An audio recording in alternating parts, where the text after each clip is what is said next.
Right now, we start at 7 o'clock with breaking news. A huge plume of smoke rising in San Jose. Look at this. This is our tower cam in San Jose. This is a live picture to give you a scope of this. This looks like a pretty big fire, or at least one putting out a lot of smoke. Now, here's what we know about this. We're told this is a 2-alarm commercial structure fire. This is at Blossom Hill Road and Cottle Road. Now, we know there is a big shopping center there with a bunch of different businesses. Right now, we still don't know exactly which business is burning. We do have this live picture again of the smoke rising up from this shopping center. We do know that roads are closed and that traffic has been delayed through the area, which is to be expected. The fire officials there, police department, is saying avoid this area if at all possible because of this major disruption. But we are going to continue checking on this big fire burning in San Jose at the shopping center, a 2-alarm fire. We'll have much more on this in just a few moments. Other stories we are following tonight at 7 o'clock. Low-income residents in San Francisco are pushing back against the mayor's budget. Why they say it'll leave them out in the cold. Plus, a carjacking leads to a wild chase through Alameda County streets. We'll show you how it all ended. And will San Francisco's plan to extend parking meter hours backfire? One shop owner says it'll drive customers away, while the city insists it'll do the opposite. But first, a day after drawing a season record crowd to the Coliseum, the Oakland A's have just taken another huge step toward the Vegas Strip. This is CBS News Bay Area with Juliette Goodrich. Well, that was certainly impressive, but it looks like the reverse boycott that drew A's fans in major crowds to the Coliseum last night didn't sway lawmakers in Nevada after all. Good evening, I'm Sarah Donchi in for Juliette tonight. Now, in the past 2 hours, the state legislature gave final approval for $380 million in public funding for this new $1.5 billion stadium on the Strip. All that's left is for the governor to sign off. The bill is on his way to his desk as we speak. Also worth noting, the MLB still has to approve this, but that is also expected to happen. Here are some new renderings of that stadium. The A's won't be leaving right away. Their lease on the Coliseum goes through next season, and the new stadium wouldn't be ready until at least the 2027 season. There are rumors they could play on a AAA field in Vegas until that time.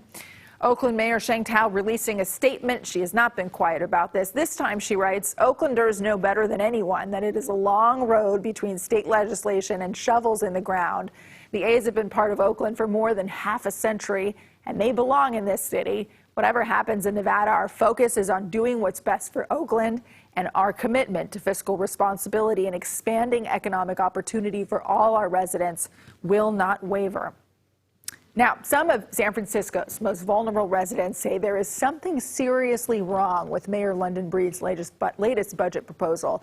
A lot of people who are living in SROs say it slashes critical funding for something they desperately rely on. Jose Martinez outside City Hall tonight with the message that they really want to make loud and clear.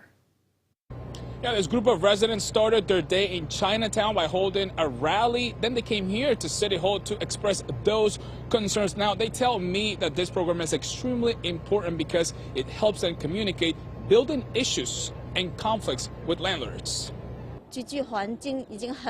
Su Bing Tan, along with her husband and daughter, has been living in a single-room occupancy, or SRO, in San Francisco for the past 4 years since they moved from China. She's basically saying that the living condition that she's living right now, it's very poor. They need to share bathrooms, share kitchens, and because this, like, some of the utilities function, like usually it's broken, and like they don't, sometimes even like out of water, out of electricity.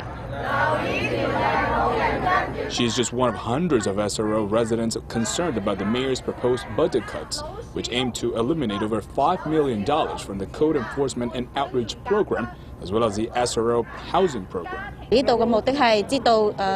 really relying on the SROs, union collaboratives. If their budget is gonna cut down, then they feel like it will be even depressed to living in such bad place, and they actually have no idea what to do because the language barrier, and they also need to take care of their family, they need to work.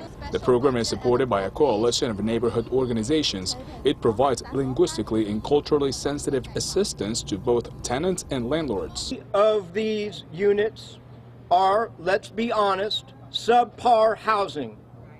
Without the voice of the 4 SRO collaboratives, it would not be treated with the respect the individuals who reside in these units. That's why many of these residents protested in Chinatown along with community leaders like Juan Alejandro Garcia. Imagine no one there available to offer you resources. If you didn't have the capacity to find those resources for yourself, imagine having no one. Who are you going to turn to? Now, Supervisor Peskin says that there are over 90,000 units of this type of housing in the city. Most of them are housing newly arrived immigrants from China and other countries. Of course, we reached out to the city for comments and we're waiting to hear back.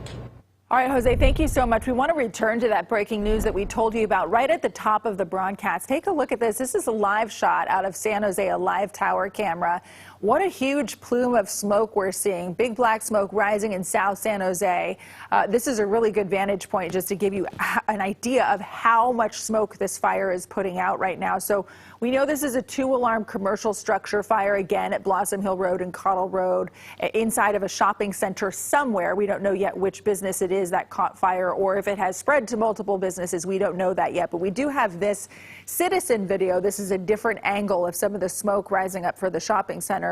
We know that San Jose Fire is working this. As we mentioned, it's 2 alarms. There's traffic control going on right there. They tweeted just a few minutes ago not to drive over hose if you're in this area and to avoid it entirely if possible. And we'll keep an eye on this fire for you in the next few minutes and the hours to come. All right, now to Oakland, where a suspected carjacker led police on about a 40-minute chase through city streets. Police say it started near Avenel Avenue and Foothill Boulevard. Our chopper caught that silver SUV speeding down side streets, narrowly missing parked cars and oncoming cars. Luck, though, ran out when this driver hit that white Audi SUV there. The driver wasn't hurt in the other car. 2 people, though, bailed out of the stolen SUV. They split up and ran off in different directions. But as you can also see, the driver didn't get far. Police arrested him there. He's there on his stomach, handcuffed on the sidewalk. No word on what exactly happened to the passenger.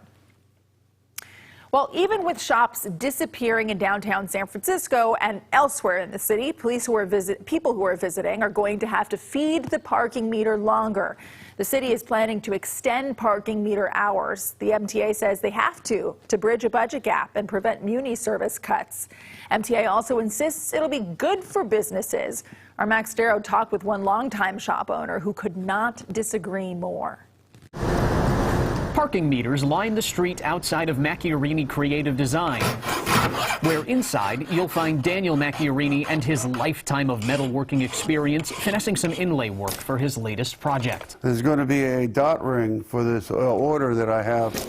His family has been in business in North Beach since the 1940s. He has a vested interest in his neighborhood and in San Francisco, which is why he's concerned about the SFMTA's plan to extend parking meter hours across the city to 10 p.m.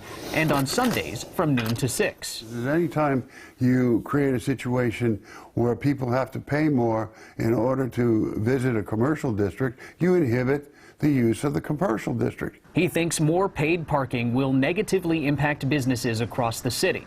However, Hank Wilson and the SFMTA see it differently. We think that this is going to be good for business. We think that extending meter hours into the evenings and on Sundays will create more parking availability, will make it easier for people to find parking and go spend money in our neighborhood commercial districts. The plan to extend parking hours comes from the SFMTA being in a precarious place, on the verge of a fiscal cliff.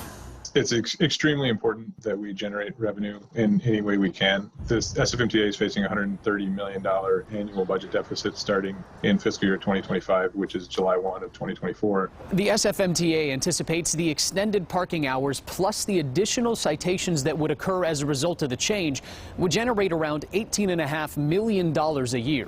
It's several muni lines that we're talking about being able to save. The plan was set to roll out in phases starting in July. That was until the San Francisco Board of Supervisors unanimously called for an economic impact study that Board President Aaron Peskin says should be done in September. The San Francisco Board of Supervisors is actually taking the appropriate steps to ensure that this makes sense. And if it doesn't, we are going to use everything in our power to have the SFMTA not implement. Peskin says business owners like Macchiarini aren't alone with their concerns. I've gotten literally thousands of emails in support of the rather measured step that I took, which is requiring an economic analysis. Wilson says the SFMTA wants to do this in a way that works best for all San Franciscans. And we won't plan to begin rolling out the extended parking meter hours until that study is complete. No, it will not make more turnover. It'll just tax the people who get into the spaces. To Macchiarini, since this is a decision that impacts San Franciscans across the board, I think something like this should go to the vote of the entire population. he is glad to see paid parking hours will stay the same through the summer. But come September, the current parameters could expire.